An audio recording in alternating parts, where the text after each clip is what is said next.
So in the last class we have talked about valence bond theory और valence bond theory की कुछ मैंने drawback भी बोले थे। आज हम लोग last theory that is crystal field theory पढ़ेंगे। This is the last topic in coordination compound और कोऑर्डिनेशन कॉम्प्लेक्स कंपाउंड भी कहते हैं इसको, कोऑर्डिनेशन केमिस्ट्री। इसमें आइसोमेरिज्म एक पार्ट को मैं इनिशिएट करूंगा, बट याद रखना कि आइसोमेरिज्म जो है वो बोर्ड लेवल पे नहीं पूछा जाएगा आपसे। इस बार बोर्ड ने उसको पिछले साल की तरह हटा दिया, 2020 में भी हटाया था तो इस बार भी उन्होंने रिमूव किया है। Crystal field theory it is the last theory, और जैसा कि इसके अंदर एक वर्ड है दैट इज फील्ड। ये फील्ड के कॉन्सेप्ट पे ही डिपेंड करता है। कल की क्लास में काफी सारा फील्ड के बारे में कह रहा था, शायद आपको याद हो। मैं आपसे कह रहा था कि जब हम लोग इलेक्ट्रॉनिक कॉन्फ़िगरेशन कर रहे थे और लोन पेयर को गेन करा रहे थे, वो कल मैंने एक एग्जांपल जो लिया था वो NiCN होल 4 वाला, आपको याद होगा। इस एग्जांपल पे इस पे हम लोग कह रहे थे कि ये जो है वो -2 की स्टेट में है, और फिर यहाँ से हम लोगों ने इसका ऑक्सीडेशन नंबर +2 निकाल लिया था। निकिल का हम लोगों ने इलेक्ट्रॉनिक कॉन्फ़िगरेशन भी कर दिया था, जिसमें लास्ट में जो है 4s2 और 3d8 ये आया था। जब इस निकिल प्लस का देखा गया तो निकिल +2 के स्टेट में जो है ये 3d8 4s0 था। तो ये कहा गया था कि इस सिचुएशन में जब हम लोग हाइब्रिडाइजेशन कराते हैं तो जो d ऑर्बिटल है, जैसे 3d8 है, इस 3d8 के लिए बना रहा हूँ, तो 1 2 3 4 5 ये मैंने लास्ट क्लास में डिस्कस किया था। ये 4s के लिए है। हम जानते हैं कि 4p भी होगा और 4d की भी पॉसिबिलिटी है यहाँ पर। इन अ सिमिलर वे इसमें जो है ये 3d8 को मैं 1 2 3 4 5 4s 4p 1 2 3 और 1 2 3 4 5 इस तरह से ये बना सकता हूँ। पहले तो जब इलेक्ट्रॉन्स देखे गए तो वो इलेक्ट्रॉन्स कुछ इस तरह से भरे हुए थे 3d8 में निकिल के पास, कि 1 2 3 4 5 6 7 8 कुछ इस तरह से। 4s2 में भी इलेक्ट्रॉन को ऐसे भरे हुए थे, बट 4p पहले खाली था और 4d खाली पड़ा था। जब इसको +2 स्टेट में लाया गया, +2 स्टेट जब हम लोगों ने इधर से ऑक्सीडेशन स्टेट निकाली वही इसका स्टेट हो गया। तो जब इसको +2 स्टेट में लाया गया तो 4s यानी कि आउटर मोस्ट सेल से इलेक्ट्रॉन निकल गए, तो 3d8 ऐसा ही पड़ा रहा और 4s खाली हो गया। बात यह हुई कि जब इस निकिल को सराउंड किया साइनाइड ने, तो साइनाइड की इलेक्ट्रिक फील्ड इतनी हाई थी कि उसने इस इलेक्ट्रॉन्स को इतना रिपल्शन फील कराया जब साइनाइड की प्रेजेंस में। ये विदाउट साइनाइड प्रेजेंस है, ये 3d8 का इलेक्ट्रॉनिक कॉन्फ़िगरेशन। जब साइनाइड की प्रेजेंस कराई गई तो साइनाइड ने क्या किया, इस 3d8 के सभी इलेक्ट्रॉन्स को पहले पेयर्ड तरीके से रख दिया, यानी ये कुछ इस तरह से। तो ये जो खाली पड़े हुए थे ऑर्बिटल, अब ये और ये तो थे ही खाली, तो यहाँ टोटल साइनाइड्स थे 4। ये 4 साइनाइड्स थे, इनको लोन पेयर प्रोवाइड करना था। 4 लोन पेयर आना थे, किसके पास आना थे, निकिल के पास आना थे। तो वो किस तरह से आए, वो आए, ये 4 जो आए कुछ इस तरह से। एक तो ये ऑर्बिटल मिल गया, दूसरा, तीसरा और ये चौथा, यानी कि इसमें आप कहोगे 2 डी आए, एक ऐसा आया और एक पी आया। एक सेकेंड, ये मैंने गलत लिख दिया, इसको करेक्ट कर दूं। यहां पर ये थे कुछ इस तरह से, ये 3d8 तो यहीं तक तो था। अब ये DsP2 बनेगा, मैंने D2 कर दिया, ये थोड़ा सा रॉन्ग हो गया। हाँ, ये वाला खाली पड़ा हुआ था। सुन लो, शुरू से सुन लो, कंफ्यूजन नहीं होना चाहिए कुछ भी। क्या कह रहा था मैं, कि जब साइनाइड आया तो उसने ना इन पूरे 8 इलेक्ट्रॉनों को पेयर्ड कर दिया अनपेयर्ड से, यानी उसने कोशिश ये की कि एक भी ऐसा ऑर्बिटल ना बचे जहां पे इलेक्ट्रॉन्स अनपेयर्ड हो। तो साइनाइड ने क्या किया, इसको खाली कर दिया। अब 4 साइनाइड थे, 4 लोन पेयर आना थे किसके पास, इस निकिल के पास। तो वो पहला, दूसरा, तीसरा, चौथा, पांचवा, ये छठवा, ये सातवां, आठवां, ये 8वां इलेक्ट्रॉन आ गए, यानी 4 लोन पेयर आ गए। तो यहाँ जो हाइब्रिडाइजेशन हमको देखने को मिला कि एक d ऑर्बिटल, एक s ऑर्बिटल, 2 p ऑर्बिटल, इस तरह से इसका हाइब्रिडाइजेशन हो गया।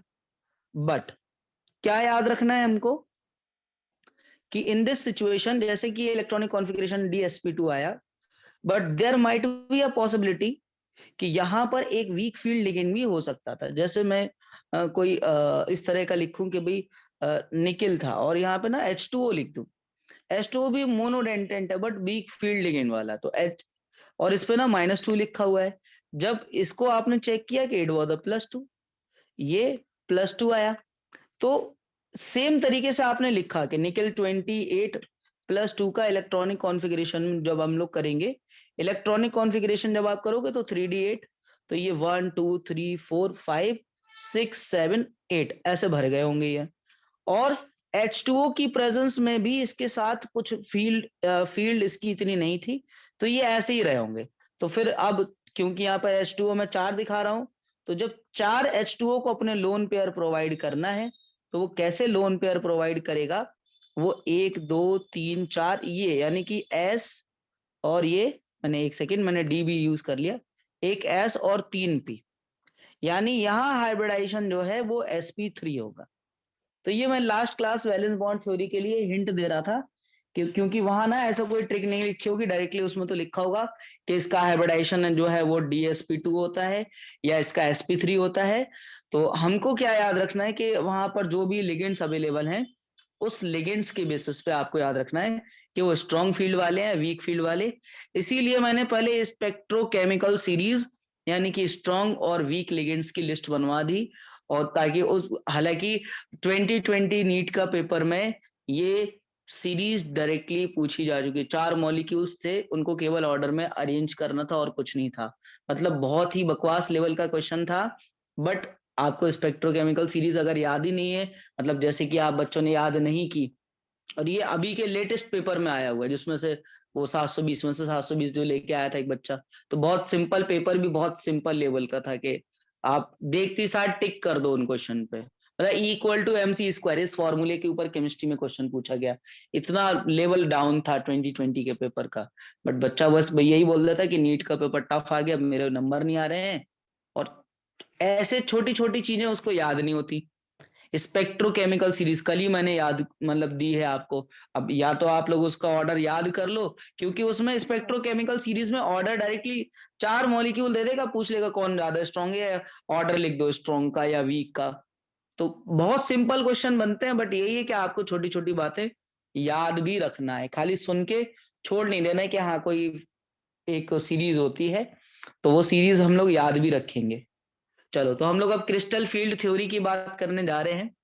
क्रिस्टल फील्ड थ्योरी वो भी कुछ इसी फिनोमेना पे ही वर्क करती है। Spectrochemical series crystal field theory के बाद ही आई थी।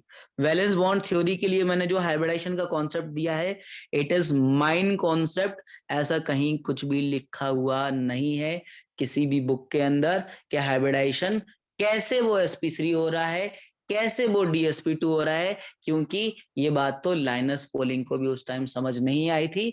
इसी वजह से उनकी थ्योरी फेल भी हो गई थी। करेक्ट एक्सप्लेनेशन, प्रॉपर एक्सप्लेनेशन ना हो पाना हाइब्रिडाइजेशन की। हालांकि उसके कॉन्सेप्ट के थ्रू हम लोग हाइब्रिडाइजेशन तक अब पहुंच जाते हैं कि इसका क्या हाइब्रिडाइजेशन होगा।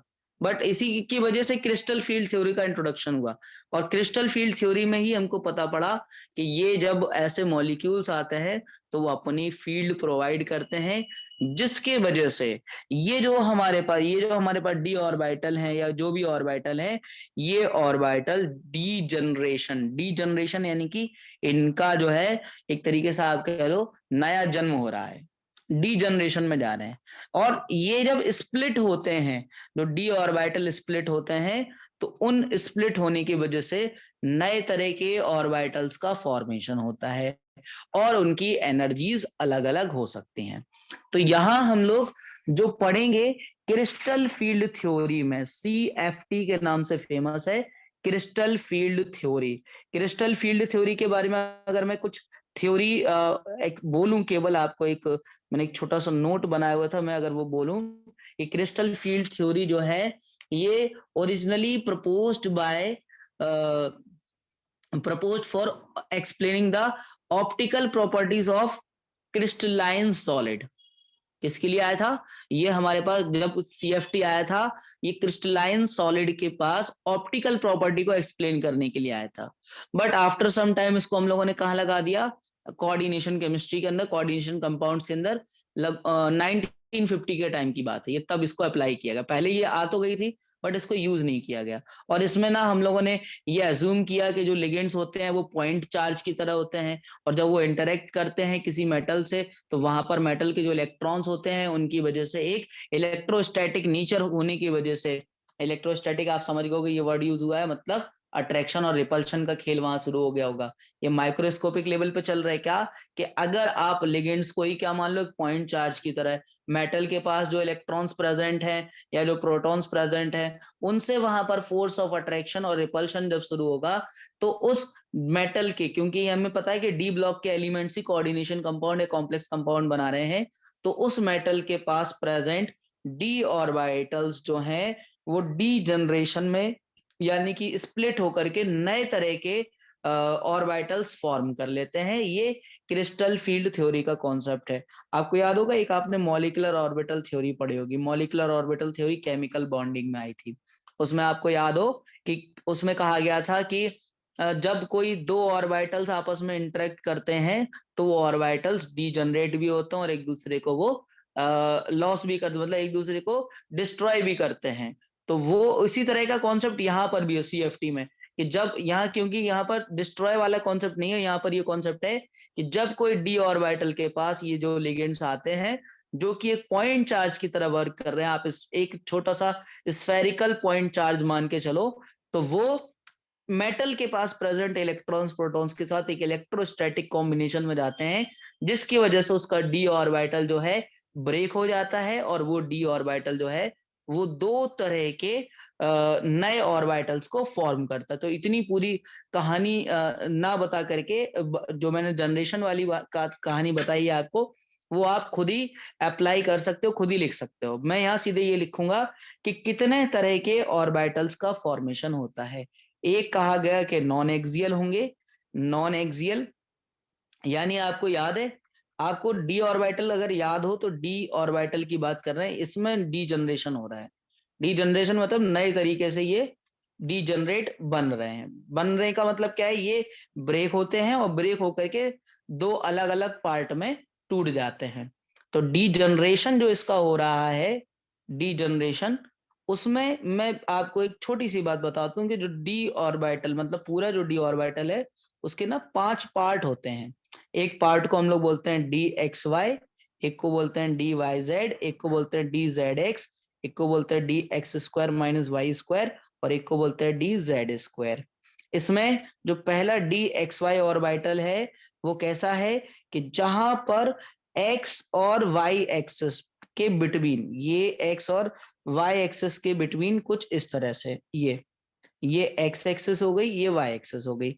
अब आउटसाइड जो है वो जेड एक्सिस होगी, मतलब कि आउटसाइड ये जो रेड से, ये मैं जो डॉट दिखा रहा हूं ना, इसका मतलब ये है कि यहाँ से हमारे पास एक एक्सिस निकली हुई होगी। जैसे मैं यहाँ ऐसे बना दूं उसको कुछ इस तरह से, तो ये याद रखना कि इट इज, ये जो ये लाइन बनी हुई है, ये हमारे पास एक्स एक्सिस है, this is X axis, this is Y axis, this is Z axis. तो अगर मुझे डी वाई जेड को दिखाना है, अब डी वाई जेड दिखाना ना बहुत टिपिकल सा काम है यहाँ पर। क्यों? ये कुछ ऐसा है कि बिटवीन वाई और जेड एक्सिस आप समझ रहे हो, ये वाली जेड एक्सिस बिटवीन वाई और जेड एक्सिस कुछ ऐसे। तो अब ये एक्सिस तो हमारे पास है ही नहीं, मतलब इसको ना मैं कुछ ऐसे दिखा दूं, ये बिटवीन वाई और जेड, ये आप समझ रहे हो इनसाइड टू द सिस्टम चल रहा होगा। अगर आप इस बात को नहीं समझ पा रहे हो ना, मैं आपके लिए ना एक छोटा सा हेल्प कर दे रहा, मैं आपको ना ये पूरा का पूरा ये आपको 3D में दिखा रहा हूँ। 3D में आपको क्लियर हो जाएगा, क्योंकि ये चीज ड्रॉ कर पाना मेरे लिए थोड़ा सा टिपिकल है, तो मैं इसको 3D में दिखाता हूँ कि कैसा नजर आता है। उसके लिए मुझे आपको ऑर्बिटल दिखाना पड़ेंगे, एक सेकेंड। चलो देखते हैं कि किस तरह के ये नजर आते हैं।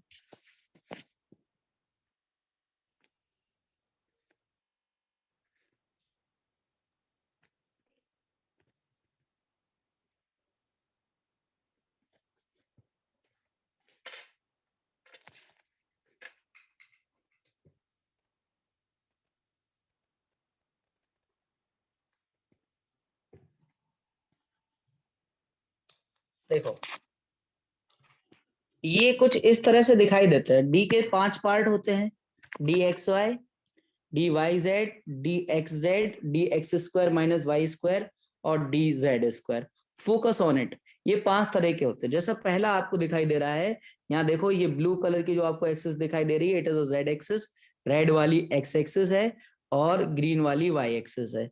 तो जो लोब्स पाए जा रहे हैं, याद रखना, ये 5 अलग अलग पार्ट में भले ही दिखाए जा रहे हैं, इन रियलिटी पूरा का पूरा डी ऑर्बिटल एक ही ओरिजिन के पास सारी चीजें अवेलेबल होती हैं, बट वो एक साथ सब दिखा पाना हमारे लिए बहुत टिपिकल हो जाएगा, आपको डायग्राम समझ नहीं आएगा, इसलिए इसको 5 पार्ट्स में दिखाया जा रहा है। बट आपको ये नहीं सोचना कि ये 5 अलग अलग एक्सिस पे पाए जाएंगे।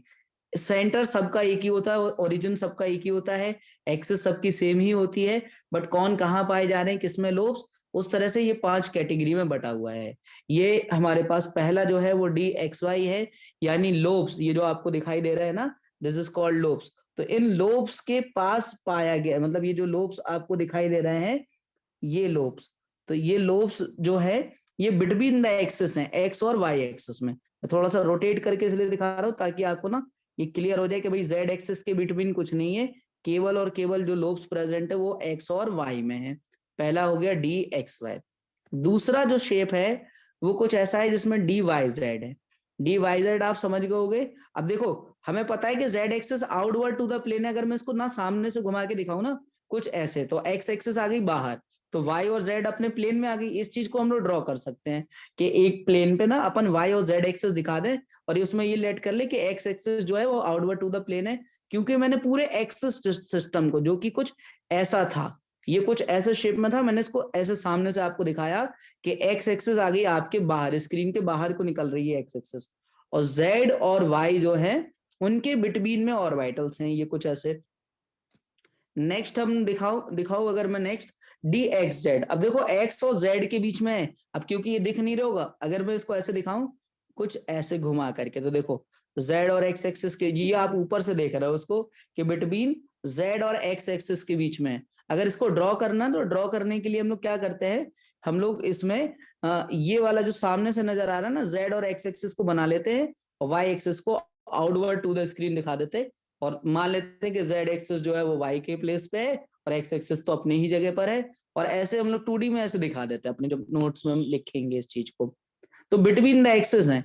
अब मैं इन तीनों को बोलूँ ना, ये जो 3 मैंने दिखाए, all are non axial, axis पे कोई प्रेजेंट नहीं था, बिटवीन द एक्सिस है, एक्स वाई भी, वाई जेड भी और जेड एक्स भी, चाहे वो जेड एक्स के बीच में लोब्स पाए जाए, एक्स और वाई के में पाए जाए या वाई जेड के में पाए जाए।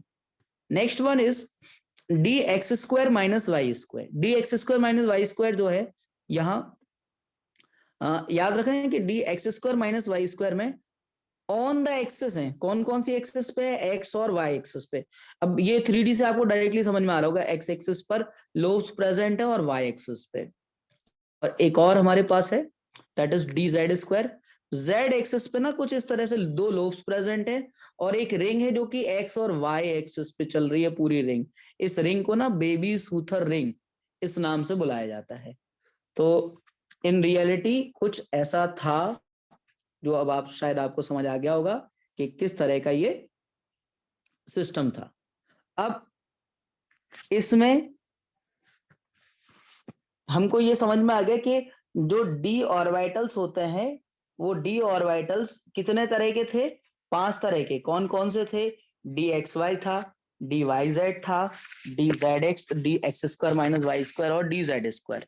क्रिस्टल फील्ड थ्योरी का कॉन्सेप्ट ये कहता है कि जब मेटल के पास कोई लिगेंड्स आएंगे, they will act as a point charge, they will interact by the electrostatic phenomena, और वहां पर जो डी ऑर्बिटल्स होगा, वो डी ऑर्बिटल्स अपने आप को ब्रेक डाउन करके डी जनरेट करेगा नए तरह के ऑर्बिटल्स में, और उन नए तरह के ऑर्बिटल्स को अपन ने कुछ नाम दिए हैं।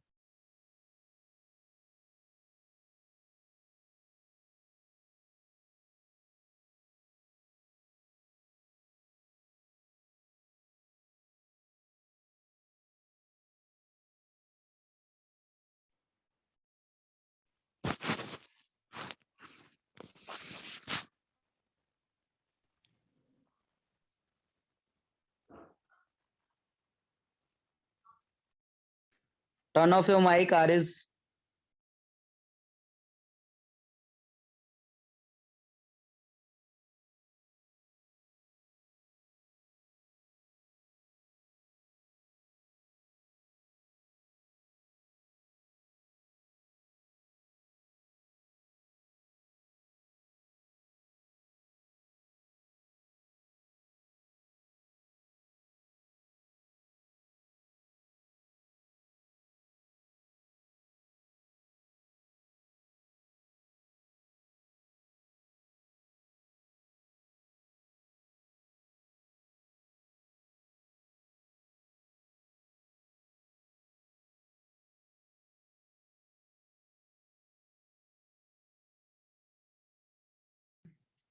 तो ये आपने D X Y D Y Z D Z X D x square minus Y square और डी जेड स्क्वायर, ये 5 तरह के आपने सिस्टम देख लिए।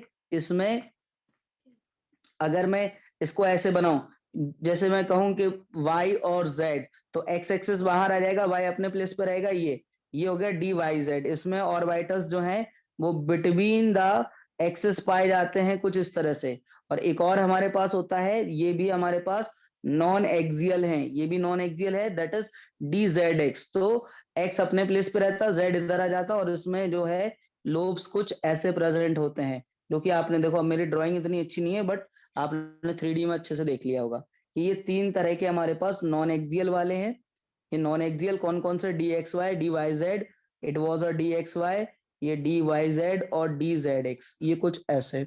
और नेक्स्ट हमारे पास जो D x square minus Y square है, उसमें क्या है कि एक्स और वाई एक्सिस पे ही प्रेजेंट थे, ये एक्स और वाई एक्सिस पर ही लोब्स प्रेजेंट थे, जो डम्बल शेप में कुछ ऐसे।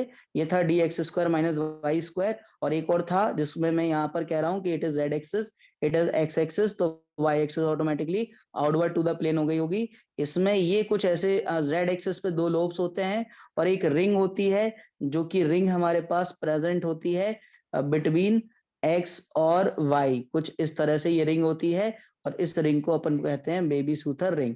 तो ये तो कॉन्सेप्ट ऐसा था जो आपको पहले से पता होना चाहिए था एटॉमिक स्ट्रक्चर का, जिसमें आपने ये पढ़ा होगा। This structure is given by Schrodinger, ये श्रोडिंगर के मॉडल में आपने सीखा होगा। तो ये डी जेड स्क्वायर, ये 5 तरह के हो गए। ये जो है ये एक्सियल है, दीज आर एक्सियल, और ये सारे जो हैं वो नॉन एक्सियल है, दीज आर नॉन एक्सियल। अब जब किसी मेटल के साथ कॉम्बिनेशन, मतलब जब कॉम्प्लेक्स कंपाउंड का फॉर्मेशन होगा, तो उस कॉम्प्लेक्स कंपाउंड में मेटल और लिगेंड्स, मेटल और लिगेंड्स जो है वो आपस में पॉइंट चार्ज की तरह एक्ट कर रहे होंगे। Metal and ligands were act as a point charge, तो पॉइंट चार्ज की तरह ये एक्ट कर रहे होंगे। और जब इनका एक इलेक्ट्रोस्टैटिक फिनोमिना होगा, that means force of attraction और रिपल्शन की वजह से ये जो डी ऑर्बिटल होंगे मेटल्स के, वो अपने आप को डी जनरेट करेंगे, और ये 2 पार्ट्स में स्प्लिट हो जाएंगे। अब इनके क्या नाम दिए जाएंगे, वही स्प्लिट्स को हमको समझना है। कौन कौन से, मतलब डी ऑर्बिटल्स जो होंगे, डी ऑर्बिटल्स मैं पॉइंट के फॉर्म में लिख रहा हूं कि डी ऑर्बिटल्स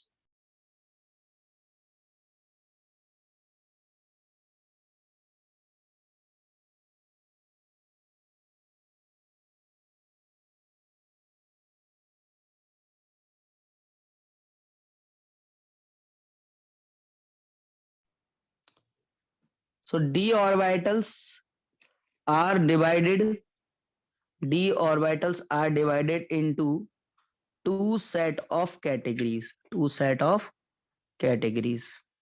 इसमें पहला जो है it is non axial, it is non axial orbital. Non axial orbital को अब याद रखना, या नॉन एक्सियल, नॉन एक्सियल मतलब जो एक्सिस पे नहीं पाए जाते, तो इसको अपन बोलेंगे T2G। याद रखने का कॉन्सेप्ट क्या है, देखो हमें पता है कि ये 3 होते हैं टोटल, तो इसमें टोटल लेटर कितने आ रहे हैं, इसमें 3 आ रहे हैं, एक टी एक टू और ये जी। तो टोटल जिसमें T2G जो है वो नॉन एक्सियल वाले ऑर्बिटल है, T2G ऑर्बिटल। अब कोई आपसे यहाँ T2G ऑर्बिटल कौन से ऑर्बिटल्स का कलेक्शन है, वो जो नॉन एक्सियल वाले orbitals in which lobes are present at lobes are present between the axes, तो उसको अपन क्या बोलेंगे, नॉन एक्सियल ऑर्बिटल्स जो है वो T2G कहलाएंगे। और जो हमारे पास एक्सियल ऑर्बिटल है, एक्सियल ऑर्बिटल का नाम है ईजी। ईजी मतलब, जिसमें देखो ये ईजी, ये नाम दिए गए बस ईजी, मतलब एक का नाम T2G दिया गया और एक का नाम ईजी नाम दिया गया है। तो एक्सियल वाले कौन से हैं, नॉन एक्सियल वाले, जैसे मैं कहूं कि ये ऑर्बिटल्स कौन से हैं, ये तो इनका नाम अपन कहेंगे कि these are known as eg. और ये वाले क्या कहलाएंगे हमारे पास, T2G कहलाएंगे। ये इनके नाम हो गए। यानी जब कोई कॉम्प्लेक्स कंपाउंड बन रहा होगा तो उसमें से मेटल का only D orbital, not P और something else, only D orbitals जो है वो फील्ड के थ्रू, उस क्रिस्टल फील्ड के थ्रू स्प्लिट होगा। और स्प्लिट होते टाइम दो पॉसिबिलिटी देखने को मिलती हैं। क्या ये पॉसिबिलिटी हमको देखने को मिलेंगी कि जो ईजी का एनर्जी है वो T2G से ज्यादा हो जाए, या फिर जस्ट इसके उल्टा हो जाए, यानी कि 2TG का एनर्जी जो है वो ईजी से ज्यादा हो जाए। तो इसके लिए हमको दो तरह की कोऑर्डिनेशन एंटिटीज याद रखना होती हैं। कौन कौन सी, एक हमारे पास ऑक्टाहेड्रल सिस्टम, ऑक्टाहेड्रल से आप समझ गए होंगे, ऑक्टाहेड्रल जिसमें कोऑर्डिनेशन नंबर 6 चल रहा है, उसको हमको समझना होगा। तो मैं यहाँ इसको जो अप्लाई करने वाला हूं वो दो प्लेस पर अप्लाई करूंगा। एक कौन सा पर, वो क्रिस्टल फील्ड, मतलब crystal field effects in octahedral, in octahedral coordination entity, in octahedral coordination entity. तो इसमें आपको क्या याद रखना है, इसमें आपको इतना सा याद रखना है कि यहाँ पर जो हमारे पास ईजी होगा, ईजी का एनर्जी ज्यादा होगा एज कंपेयर टू T2G। इसको डायग्राम के थ्रू जब आप शो करोगे तो you will show like this कि ये 5 ऑर्बिटल थे, 1 2 3 4 5, कुछ ऐसे डी के 5 ऑर्बिटल थे। अब ये पांचों ऑर्बिटल्स के पास जब कोई लिगेंड्स आया तो इसकी एनर्जी हायर अप हुई, और जैसे ये हायर अप हुए, 1 2 सॉरी थोड़ा सही बना दूं, 1 2 ये 3 ये 4 ये 5, जब ये हायर अप हुए तो फिर हायर अप होने के बाद लिगेंड्स की वजह से ईजी वाले ऑर्बिटल जो थे और जो T2G वाले ऑर्बिटल थे, ईजी वालों ने अपनी एनर्जी बढ़ा ली और T2G वालों ने अपनी एनर्जी को कम कर दिया। ये, और ये हमारे पास इनके बीच में जो एनर्जी का जो डिफरेंस चलेगा, याद रखना वो डिफरेंस भी दिया गया कि यहाँ से यहाँ तक का जो डिफरेंस होता है वो 0.6, और यहाँ से यहाँ तक का जो डिफरेंस होता है वो 0.4। Regarding what, it is known as delta nought, कितना एनर्जी चेंज आ रहा है, इट इज डेल्टा नॉट। इस तरह के डायग्राम आपको मिलेंगे देखने को, ये ईजी है, ये T2G है, बट किस सिचुएशन में, ये ऑक्टाहेड्रल सिचुएशन की बात हो रही है। ऑक्टाहेड्रल सिचुएशन में ये कुछ इस तरह से आएंगे। यहाँ पर हमारे पास जो ये सिस्टम है, इसमें 1 2 3 4 5 ही बनाए ना, ये भी 5 ही मैंने बनाए हैं। तो ये आपको स्ट्रक्चर भी याद रखना है रिगार्डिंग ऑक्टाहेड्रल के किसमें कौन ज्यादा आ जाएगा। ठीक है, तो ये हमारे पास याद रखना है कि दिस सेंटर इज कॉल्ड, ये एक छोटे सा इंफॉर्मेशन है, इसको ना बैरी सेंटर बोला जाता है। This is called barycentre, this is barycentre. ये जो डी ऑर्बिटल है ये फ्री स्पेस में, मतलब कि अभी ये फ्रीली है। जब कोई लिगेंड्स आया तो इन्होंने अपनी एनर्जी को बढ़ाना शुरू किया और फिर उस लिगेंड ने इसको दो पार्ट में ब्रेक कर दिया। ये भी दो पार्ट में ब्रेक किया तो जो एवरेज एनर्जी थी उस एवरेज एनर्जी से कोई ऊपर चला गया, कोई उससे नीचे चला गया। तो कितना गया, कोई 0.6 एनर्जी से ऊपर चला गया और कोई 0.6 एनर्जी से नीचे चला गया। तो ये एनर्जी सेपरेशन जो इनका हो रहा है वो डेल्टा नॉट की वजह से हो रहा है। तो ये कुछ छोटी सी बात हमको याद रखना है। अब इसका जस्ट उल्टा जो है वो हम लोग कहते हैं कि अगर कोई सिस्टम जो है वो कोऑर्डिनेशन नंबर 4 रख रहा है, यानी कि वो टेट्राहेड्रल सिस्टम में है, तो टेट्राहेड्रल में आपको बस डायग्राम जस्ट उल्टा बना देना है। ऑक्टाहेड्रल में आपने ईजी को ऊपर रखा है, तो टेट्राहेड्रल में जस्ट उल्टा कर दोगे, यानी जो हमारे पास T2G है वो ऊपर चला जाएगा। केवल हमको कोऑर्डिनेशन नंबर 4 और 6 के लिए ही स्टडी करना है, इसके अलावा हमको और किसी के लिए स्टडी नहीं करना है, ये एक बात याद रखना। अब जब इलेक्ट्रॉन्स जाएंगे तो जिसकी एनर्जी ज्यादा होगी वो इलेक्ट्रॉन्स पहले खींचेगा। अब ये एक नई बात शुरू होती है, क्या यहाँ से अब यहाँ तक आप ना फाउंडेशन कर रहे थे कोशिश भाई, टूट रहे बिखर रहे हैं, अब अपन अब यहाँ से समझेंगे कि इलेक्ट्रॉन्स एक्चुअली कौन पहले ले पा रहा होगा। तो इलेक्ट्रॉन्स इस सिचुएशन में पहले कौन लेंगे, इस सिचुएशन में इलेक्ट्रॉन जो है ये पहले लेंगे ऑक्टाहेड्रल की सिचुएशन में। ऑक्टाहेड्रल की सिचुएशन का मतलब ये हो गया कि इलेक्ट्रॉन्स जब प्रोवाइड आप करोगे तो electrons will provide to the eg system then T2G system. तो ये कुछ इस तरह से इलेक्ट्रॉनिक कॉन्फ़िगरेशन की सिस्टम की बात हो गई। इसमें ना एक फॉर्मूला मैं लिख रहा हूँ, इंपॉर्टेंट है क्योंकि नोट के फॉर्म में डाल रहा हूँ। तो इसको अपन बोलते हैं क्रिस्टल फील्ड सेपरेशन एनर्जी। ये क्रिस्टल फील्ड सेपरेशन एनर्जी के लिए आपको नंबर ऑफ इलेक्ट्रॉन्स T2G में, ये माइनस में चलेगा, इनटू 0.4 डेल्टा नॉट। याद रखना है कि this formula is applicable for the system having octahedral system और अ कोऑर्डिनेशन नंबर 6। उसके लिए आप ये फॉर्मूला लगाओगे और it is NEG into 0.6 delta not plus NP। ये आपको फॉर्मूला याद रखना है। यहाँ पर NP का मतलब पैड इलेक्ट्रॉन है, N2TG का मतलब है कि total number of electrons in 2TG, और EG में कितने इलेक्ट्रॉन्स है और पैड इलेक्ट्रॉन, ये सारा वैल्यू, और सेपरेशन एनर्जी डेल्टा नॉट है। तो crystal field separation energy net निकल आएगी, और ये में भी 0, नेगेटिव, पॉजिटिव कुछ भी आ सकती है, तीनों पॉसिबिलिटी है। तो इन द नेक्स्ट क्लास मैं इसी को आगे बढ़ाऊंगा।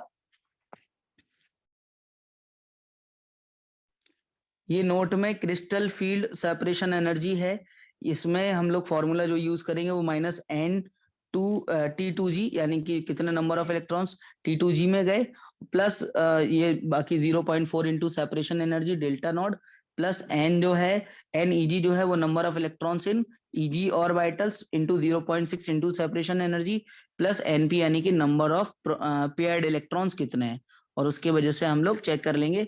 वो डिपेंड करेगा स्ट्रॉन्ग फील्ड और वीक फील्ड लिगेंड्स होने की वजह से। तो हम लोग ना उसी को अभी नेक्स्ट क्लास में उसमें इलेक्ट्रॉनिक कॉन्फ़िगरेशन को एक बार और देखेंगे। तो ये chapter most probably next class में अपना कंप्लीट हो जाएगा। तो मिलते हैं फिर अपन नेक्स्ट क्लास में। Thank you sir. Thank you sir. Okay okay. कल से तो 1:30 बजे होगी ना? हाँ हाँ, कल से।